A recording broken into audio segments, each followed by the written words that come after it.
I'm joined now by Dennis Collins, who is the executive director of the North Coast Athletic Conference.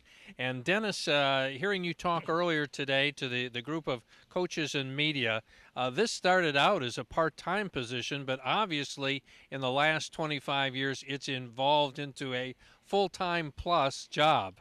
Yes, John. Well, it's they still like me. Let's put it that way.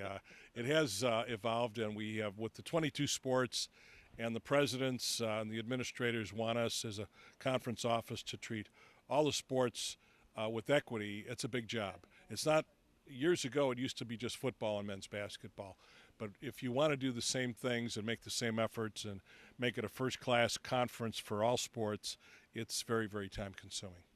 Now, Dennis, we only have so much time, but I obviously, know. having been here for the last 25 years, you've seen an awful lot of things go on. Maybe pick out two or three highlights that you'd like to share with us about how this conference has evolved. Well, I'll focus a little bit on football because it's our football media day. I think that, as I indicated to the group earlier, that it's been tremendous competition in football. And when you start a new conference or anything new, you're always going to be criticized that you're no good and that sort of thing. And that certainly was the case for us. But quickly we established ourselves with our football. And I think by the time in fact, we had each year, beginning in the first year, we had a team in the top 10 or the top 15 nationally. And the playoffs, John, in those days were only 8 teams. So our first team, Case Western Reserve, just missed the playoffs. They were 9-0 undefeated, one of the best teams I've ever seen. And then the great Denison single wing teams after that. And then Allegheny really did a great deal for the conference with their strong teams in the late 1980s. And in 1990, they won the national championship. And that really put our conference on the map. After 6 years, boom, we were there with everybody. And along the way, Allegheny had to beat Mountain Union, the great program out of the Ohio Conference, the University of Dayton, which was a Division I program, and so on. And so that was a tremendous run and just a great time for us. And 2 years prior, Ohio Wesleyan had won the men's basketball national championships. So those two events were kind of seminal events who really established the credibility for our new North Coast Athletic Conference. And since then, I think as you've seen over the years, you've done a lot of the conference since day one. There's been tremendous parity in football. We've had 8 of our 11 squads have had a chance to win a conference title. That's a lot. We are a conference that's very competitive. We're not dominated by one strong program or two strong programs.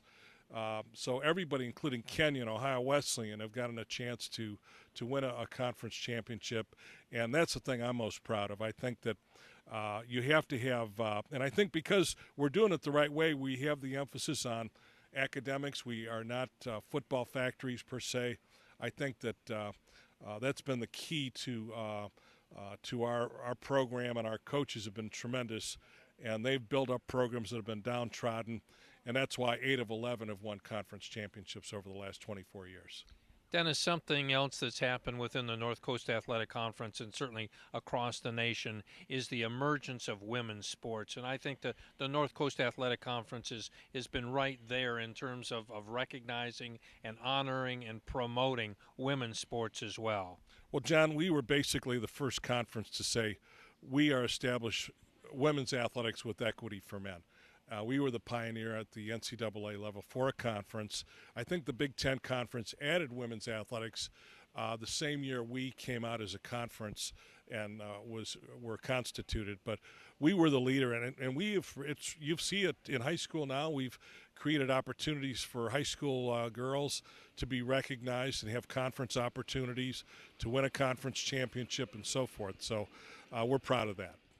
The last question I thought was this new arrangement with the University Athletic Association in non-conference games. Maybe speak to that.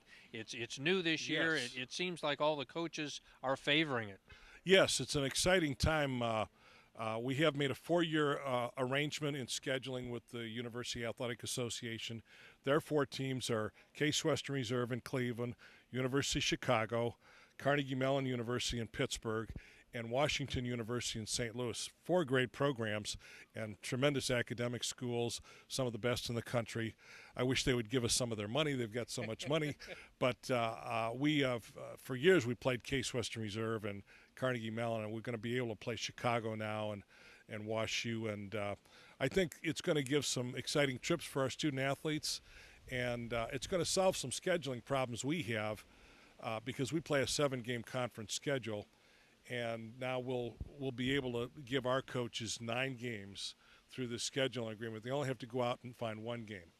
And for the UAA, it's manna from heaven because they only have 3 conference games. Now we're giving them 4 non-conference games, and they'll have to get 3 more. But for them, it's a great deal. And so it's one of the several of the coaches said it's a win-win situation for both of us.